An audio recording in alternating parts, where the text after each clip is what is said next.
You've probably heard the phrase, this lifestyle isn't for everyone. Heck, you've probably even heard that from us. But it was still somewhat of a surprise for us to learn that half of the people who try full-time travel quit within the first year. Not because they failed or even made a conscious decision initially, but because being home feels easier, more comfortable, more familiar than they remembered. Today, we're going to talk about why that happens. It's not just the obvious reasons like burnout or cost, but the emotional stuff that isn't always talked about. We want to help you beat the odds, so we'll be sharing what helps us continue to travel and the shift that made all the difference in how we think about freedom.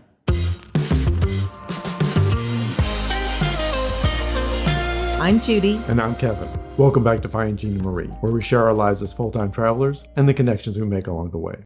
Surveys and community forums suggest that somewhere between 40 to 60% of all people who try full-time travel return to a fixed home base within the first year or so. The numbers vary depending on the source, but the trend is clear that a lot of people quietly step away from this lifestyle sooner than they expected. Now, some of this information came from RV clubs, and I can imagine that maintenance costs and mechanical issues could be a contributing factor. For digital nomads, job situations and finances can dramatically change. Sometimes it's just a case of burnout. For international travelers, it can be loneliness or the fatigue that creeps up on you when everything is unfamiliar and you're exhausted from everything being new. All the time. Some might continue to travel, but shift to part-time. Some are burnt out enough that they stop traveling entirely. Most just quietly disappear from the blogs, channels, and Facebook groups. Right. It doesn't usually look dramatic. It can be more like breaking up with your diet or quitting the gym. You just go back to your old patterns or stop going. Sometimes it's just a shift in priorities. There's a health scare back home, or a grandchild you want to see more often, a spouse or a partner who's quietly burned out. It can even be the realization that living out of a suitcase has stopped feeling like freedom.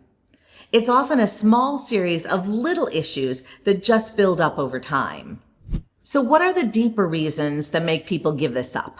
International travel has roared back. Nearly 1.4 billion international tourist arrivals were recorded worldwide in 2024, nearly back to pre-pandemic levels. And that's wonderful.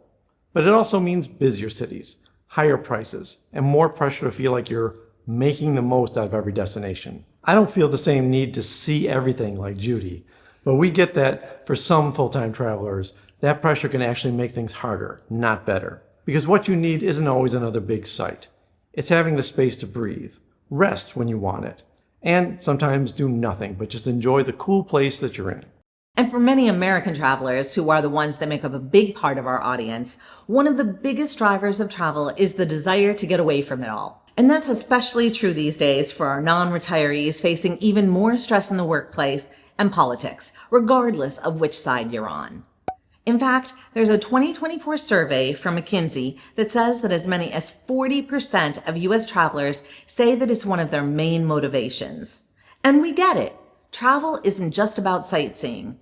It's often about stepping out of your regular life. But that can also come with pressure to make every moment count, to see absolutely everything with no downtime. That pressure, over time, wears people down. This is where we really had to get honest about our priorities and knowing ourselves. About 8 months into our travels, I felt like we had to slow down. It got easier once we tweaked a few things and got better at resetting in every new city, but that took time. And that matches up with a survey that showed us that cost-conscious travelers, especially retirees, tend to return to familiar destinations. 3/4 of them said cost is a top factor, and over half of them said they value familiarity more than the average traveler. It's not about avoiding adventure. It speaks more to choosing what they know over nonstop uncertainty. I wasn't looking to revisit familiar places necessarily, but I felt like I needed to stay longer so we could build routines and find more familiarity before moving somewhere else. I needed a bit more grounding. This report went on to state that baby boomers are 55% more interested in travel than they used to be. We love hearing this, but that can also mean that some people feel like they're behind or they're doing it wrong if their experience doesn't match the highlight reels. This is something that I struggled with, especially with our life on the internet. Are we doing and seeing enough? What criticism will we face if we skip this major attraction? And yes, we've gotten those comments too. But this lifestyle isn't a competition. It's a choice. There's no one right way to travel, just the version that makes sense for your life, your values, and your energy in this moment. It can also be tricky when you watch YouTube videos where adventure travelers are having all kinds of extreme experiences. It's awesome if those are things you want to do and you have the fitness to do them in your 50s and beyond, but it's actually okay for travel to look different from when you were younger. So besides burnout, what are the deeper reasons that people leave full-time travel? Let's admit that some of these are emotional and harder to talk about. Let's name them and then we'll talk about them. We'll start with what we call unprocessed grief, for lack of a better term. Life continues back at home while you travel. If you're not careful, you can lose track of what's happening with family members. You get the highlight reel versus the daily stories. People back home get sick. Holidays pass. You miss weddings. Sometimes you don't realize how hard that is until you're halfway across the world. And while you can choose to travel back home to family and friends to be part of many of these things, sometimes that's not practical. Or within the budget. And sometimes you got something already planned and you're excited to do that and have to make the hard choices, which sometimes means you'll miss out on those activities with family. There's also loss of identity. Now that we're on the road, some of the roles we played, like being a neighbor, a volunteer, even a parent and a go-to friend, fade because of the distance. And for some people, that can leave a real void. There's also the illusion of freedom. Judy retired shortly before we started traveling, but I actually quit my job while we were already on the road. So some of it is no longer having a boss or anyone to dictate what you have to do or where to go. I kind of like that, but some people might not. And that means that every decision from breakfast to border crossings is on you, especially if you're a solo traveler. It's a little easier when there's two of us and we can divide the load, but it's still hard. And when everything is unfamiliar, it gets exhausting. And finally, there's this odd thing we're going to call beauty fatigue. The world is beautiful. So many people have told us, how many ruins or churches or temples can you possibly want to see? Personally, I don't get tired of them. And it was so disheartening when we were in Greece and taking in the beauty of the Acropolis from a rooftop restaurant when our server told us that he's been around it all of his life and he never even notices it anymore. But I'm sure where we lived at home, we didn't take the time to appreciate the beauty around us every day either. We've met people who've sold everything, hit the road, and by month 8 just felt lost. Not because they weren't capable, but because they just didn't know what to anchor to anymore. One woman told us that she didn't realize how much she was chasing to find connection. And that can be true, especially in crowded places where everyone is a stranger. We certainly felt that way when we were in Chiang Mai after we had a wonderful experience in Cambodia. In fact, we talked about it in a video because it was such a problem for us at the time. And what about the people who don't quit? We'll speak for ourselves, but I think this applies to travelers that we know who seem like they have the same or similar attitudes to ours. We're willing to change our pace.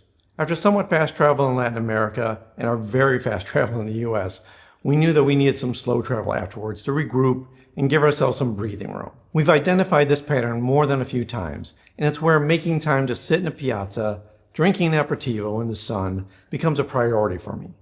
And while we're ready to shift after a month or so, you can move even slower. Stay 3 months if you want.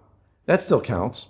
There's literally no formula for the right or wrong way. We also build in some downtime. We have nothing specific scheduled, which for me especially is real freedom. I say this in so many videos that I probably sound like a broken record, but we find a spot for morning coffee and frequent it every day. That helps us forge meaningful connections because we build a rapport with the staff by visiting every day for a month. Just having someone recognize us and smile when they see us walking up makes a huge difference. This doesn't happen to us very much because we're busier than we've ever been, in a good way, but we've heard about people being bored. The ones who hang in there are the ones who give themselves permission to not love every day. I mean, how many days were we bored living in the US? A lot. Sometimes back then we used retail therapy to get over a few of those humps, but that's not a technique that we use or recommend living like we do now. And it really didn't resolve the problem back then either. It also helps because we choose to find joy in the ordinary. We talked about having a mindset shift in one of our recent videos, and that can make a huge difference. And if we had to boil it down to one thing, I think it's that we both want this so much that we're willing to do whatever it takes to keep on doing what we love. And when we aren't loving it, we're drilling down to understand what's not working and do problem solving to fix it. It's one of the perks of being married to an engineer. We have a ton of resources on our website about what our lives are like as full-time travelers and a video playlist you can check out. And you can connect with our members on our free community forum as well. We're curious about whether you are someone who traveled full-time or did extended travel and stopped or returned to your home base. Or even if you know someone who did, we'd love to hear about those experiences in the comments. Maybe you're not worried about quitting or hating it. Maybe you're just afraid to start. And that's valid too. A lot of people are intimidated when they hear that we plan our travel nearly a full year ahead, and that's overwhelming for them. There's no reason you need to do that unless you love planning. I do. And the truth is that we started traveling before we had any real plans. We set out to visit Naples and Palermo, and that just intended to be a month of working remotely. Not full-time travel at all. We then had a quick visit to say goodbye to Judy's mom and our family in Houston, and then we booked a flight to Athens, and we had nothing else booked. We gave ourselves enough time there to figure out what our next destination was going to be. We knew we were going to make a life change, but we originally thought we were going to be expats. So we kept a few things like clothes and some decor, some kitchen stuff, if we absolutely hated that lifestyle. But you don't have to go all in right away. And if you do, you're allowed to pivot if you absolutely hate it. Personally, we didn't even want a backup plan. We had solid reasons for wanting this lifestyle, and after just a few months of travel, Kevin got offered a job in London, and a former boss of mine offered me a dream job. But our lives by then had shifted, and we knew we no longer wanted to live conventional lives. But I think that was a test. We passed the test. But let's be clear, there's still laundry and grocery shopping and balancing our checking account in living this lifestyle. So some things are still the same. And we're always learning something new about ourselves, too. True fact.